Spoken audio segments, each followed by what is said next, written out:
Hello guys, ఈరోజు తెలుసుకుందాం మీరు ట్రాన్స్పోర్ట్ బిజినెస్ ఎలా స్టార్ట్ చేయాలో. సో ఈ వీడియో ద్వారా మీకు కంప్లీట్ గైడ్ అనేది ప్రొవైడ్ చేస్తానన్నమాట. సో ప్లీజ్ ఇటువంటి బిజినెస్ లేదా finance successful stories and case studies కోసం నా ఛానల్ కి లైక్ చేయండి, సబ్స్క్రైబ్ చేయండి. ఈ వీడియోని అలాగే ఎండ్ వరకు చూడండి. So let's get started. Bus, train, flight, truck ఇవన్నీ వెహికల్స్ ట్రాన్స్పోర్ట్ సిస్టమ్ యొక్క భాగమే.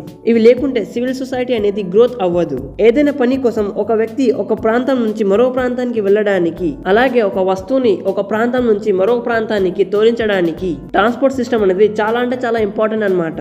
సో మన డిపెండెన్సీ అనేది ట్రాన్స్పోర్ట్ సిస్టమ్ పై ఎప్పుడు ఖతం కాదు, అంటే అంతం కాదనమాట. ఇల్లు షిఫ్ట్ చేయడం గానీ, ఏదైనా సామాన్ వరల్డ్ లో ఇంపోర్ట్ ఎక్స్పోర్ట్ చేయడం గానీ, మెడిసిన్ తెప్పించడం గానీ, ఏదైనా ఫర్నిచర్ సామాన్ తెప్పించడం గానీ, లేదా ఒక వ్యక్తి మోయలేని సామాన్ కూడా ట్రాన్స్పోర్ట్ సిస్టమ్ వల్లనే సాధ్యం అవుతుంది. సో మీరు ట్రాన్స్పోర్ట్ సిస్టమ్ ని మీరు రోజువారీ కార్యకలాపాలలో ఉపయోగిస్తూనే ఉంటారు. ట్రాన్స్పోర్ట్ సిస్టమ్ మనకు ఎంత అవసరపడుతుంది మీకే ఎక్కువ తెలుసు. అండ్ గైస్, ఈ ట్రాన్స్పోర్ట్ సిస్టమ్ కి రిప్లేస్మెంట్ అనేది ఏఐ కూడా చేయలేదు. సో ఈ బిజినెస్ మోడల్ అనేది చాలా అంటే చాలా ఇంపార్టెంట్ అన్నమాట. అలాగే ఒక మంచి బిజినెస్ ఆపర్చునిటీ కూడా. సో గైస్, ఈ బిజినెస్ ఎలా స్టార్ట్ చేయాలో మీకు మొత్తం స్టెప్ బై స్టెప్ గైడ్ అనేది ఇస్తానన్నమాట. సో ప్లీజ్ నా ఛానల్ కి లైక్ చేసుకోండి, సబ్స్క్రైబ్ చేసుకోండి. అలాగే ఈ వీడియోని ఎండ్ వరకు చూడండి. బెల్ ఐకాన్ ప్రెస్ చేయడం మర్చిపోకండి. ఇటువంటి ఇన్ఫర్మేటివ్ వీడియోస్ మీకోసం తీసుకొస్తా. సో ఇండియా యొక్క ఎకనామిక్ గ్రోత్ లో ట్రాన్స్పోర్ట్ లేదా లాజిస్టిక్ బిజినెస్ అనేది ఒక పెద్ద రోల్ వహిస్తుంది. And almost 5 crores people indirectly లేదా డైరెక్ట్లీ ఇండస్ట్రీ ద్వారా తమ కడుపుని నింపుకుంటారు. చూసారా గైస్, ఈ బిజినెస్ ఎంత ఇంపార్టెంటో. సో గైస్, ఒకవేళ టైప్స్ ఆఫ్ ట్రాన్స్పోర్టేషన్ గురించి మాట్లాడుకుంటే జనరల్లీ 5 types గా ట్రాన్స్పోర్టేషన్ జరుగుతుంది. ఇందులో roadway, railway and air, pipe line, water ways ఉంటాయి.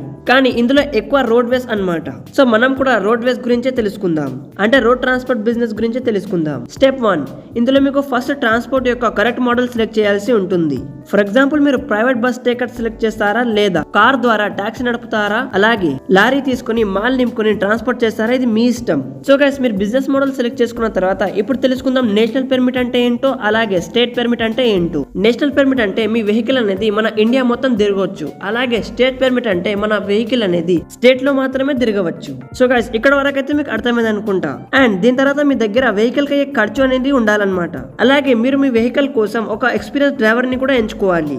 దీని తర్వాత మీ వెహికల్ కి అండ్ మీ డ్రైవర్ కి సంబంధించిన legal documents time to time update చేస్తూ ఉండాలి. అలాగే మీ వెహికల్ కి చిన్న చిన్న ఖర్చులకు అమౌంట్ కూడా పెట్టుకోవాలి. సో ఇప్పుడు వచ్చేద్దాం స్టెప్ 2 పై, లీగల్ డాక్యుమెంట్స్ కి పూర్తి చేయడం. ఫస్ట్ ఆఫ్ ఆల్ మీరు మీ బిజినెస్ కి రిజిస్టర్ చేయించాలి. లైక్ పార్ట్నర్షిప్ ఫామ్ గానీ, ప్రైవేట్ లిమిటెడ్ కంపెనీ గానీ, 1 person కంపెనీ గానీ, లేదా స్మాల్ స్కేల్ ఇండస్ట్రీ గానీ, ఎంఎస్ఎంఈ గానీ, ఎల్ఎల్పి అంటే లిమిటెడ్ లయబిలిటీ పార్ట్నర్షిప్ ఫామ్ గానీ, ఇటువంటిపై మీ బిజినెస్ కి రిజిస్టర్ చేయించాలి. ఒకవేళ మీకు తెలియదు అనుకోండి ఈ రిజిస్టర్ ఎలా చేస్తారో, మీరు డైరెక్ట్ గా లాయర్ దగ్గర వెళ్ళండి, లేకపోతే లీగల్ అడ్వైజర్ దగ్గర వెళ్ళండి. అలాగే లీగల్ గురించి మీకు కంప్లీట్ గా నాలెడ్జ్ తెలిసి ఉండాలి. సో ఇది అయిపోయిన తర్వాత మీరు డైరెక్ట్ ఆర్టీఓ ఆఫీస్ దగ్గర వెళ్ళి ఇంపార్టెంట్ లైసెన్స్ అండ్ పర్మిట్ కి అప్లై చేసుకోండి. స్టెప్ 3, బిజినెస్ క్యాపిటల్ పై వర్క్ చేయడం. ఎందుకంటే మీరు సేవ్ చేసిన అమౌంట్ మీ బిజినెస్ ఐడియాకి తక్కువ పడింది అనుకోండి, మీకు కష్టం అవుతుంది. సో ఇలా కావదని అనుకుంటే మీరు లోన్ తీసుకోవాలి. లోన్ తీసుకున్నప్పుడు ఒక మాట గుర్తు పెట్టుకోండి, ఇంట్రెస్ట్ రేట్ అనేది తక్కువలో ఉన్నప్పుడు తీసుకోండి. అండ్ గైస్, ఈ లోన్ తీసుకోవడం అనేది కేవలం నేను ఎడ్యుకేషన్ పర్పస్ కి మాత్రమే చెప్తున్నా. ఇది రికమెండేషన్ అయితే కాదు. మీకు ఎక్కడ బాగా నచ్చితే అక్కడ నుంచి పైసలు తీసుకోండి. లైక్ బ్యాంక్స్ కానీ, ప్రైవేట్ సంస్థలు కానీ, లేకపోతే మీ రిలేటివ్స్ దగ్గర పైసలు తీసుకోండి. ఇది నేను ఎందుకు చెప్తున్నా అంటే, మీ దగ్గర అమౌంట్ లేకపోతే మీరు వెహికల్ కొనలేరు, ఆఫీస్ క్రియేట్ చేయలేరు, అండ్ లైసెన్స్ ఇన్సూరెన్స్ కి కూడా కొనలేరు. అలాగే మీ డ్రైవర్ కి కూడా సాలరీస్ కూడా ఇవ్వలేరు.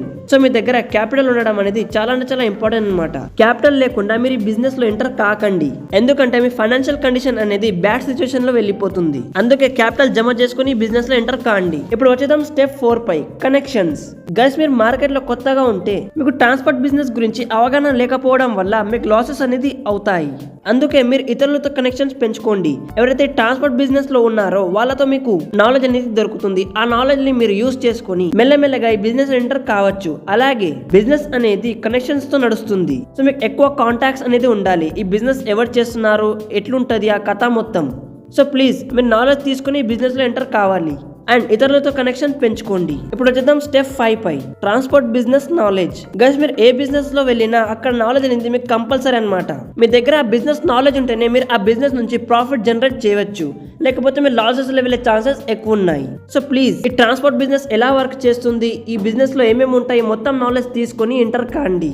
ఎందుకంటే ఈ బిజినెస్ లో చాలా ప్రాబ్లమ్స్ ఫేస్ చేయాల్సి ఉంటుంది. Like RTO officer, traffic police మీ బండిని పట్టారనుకోండి, మీ బండిలోకి ఏమైనా ఇల్లీగల్ ప్రొడక్ట్స్ దొరికాయి అనుకోండి, మీకు జైలు శిక్ష ఉంటుంది. అలాగే మీ లైసెన్స్ కూడా పర్మనెంట్ గా డిలీట్ చేస్తారు, మీ బండిని కూడా సీజ్ చేసుకుంటారు. So be careful. నేను మీకు డిమోటివేట్ అయితే చేసలేను, కాబట్టి ఈ బిజినెస్ లో ఎంటర్ అయ్యేటప్పుడు నాలెడ్జ్ తీసుకుని ఎంటర్ కాండి. ఇప్పుడు మాట్లాడుకుందాం 6th స్టెప్ పై, టైప్స్ ఆఫ్ ట్రాన్స్పోర్ట్ బిజినెసెస్. ఇందులో మీరు చాలా బిజినెసెస్ చేయవచ్చు, లైక్ టాక్సీ సర్వీస్ కానీ, అంబులెన్స్ సర్వీస్ కానీ, ప్యాసింజర్ సర్వీస్ కానీ, లోడ్ సర్వీస్ కానీ, స్కూల్ బస్ సర్వీస్ కానీ, కొరియర్ సర్వీస్ కానీ, అండ్ గైస్ లారీ సర్వీస్ కానీ. ఇలా మీరు మీ బిజినెస్ కి ఎంచుకోవచ్చు. సో గైస్, ఈ ఇన్ఫర్మేషన్ మీకు ఎలా అనిపించింది? లైక్ చేయండి, సబ్స్క్రైబ్ చేయండి. అండ్ ఇటువంటి business, finance and stock market knowledges కోసం నా ఛానల్కి లైక్ చేయండి, సబ్స్క్రైబ్ చేయండి. ప్లీజ్ గైస్, మీ సపోర్ట్ అనేది నాకు చాలా చాలా ఇంపార్టెంట్ అనమాట. సో ప్లీజ్ సపోర్ట్ చేయండి. అలాగే నా ఛానల్ యొక్క బెల్ ఐకాన్ ప్రెస్ చేయండి. ఇటువంటి ఇన్ఫర్మేటివ్ వీడియోస్ మీకోసం తీసుకువస్తా. సో కలుద్దాం ఇంకొకటి ఇంట్రెస్టింగ్ వీడియోతో. అప్పటిదాకా సెలవు. అండ్ ఇన్ఫర్మేషన్ మీ ఫ్యామిలీ మెంబర్స్ తో, మీ ఫ్రెండ్స్ తో షేర్ చేయండి. లైక్ అండ్ సబ్స్క్రైబ్ చేయడం మర్చిపోకండి. టాటా, బాయ్ బాయ్.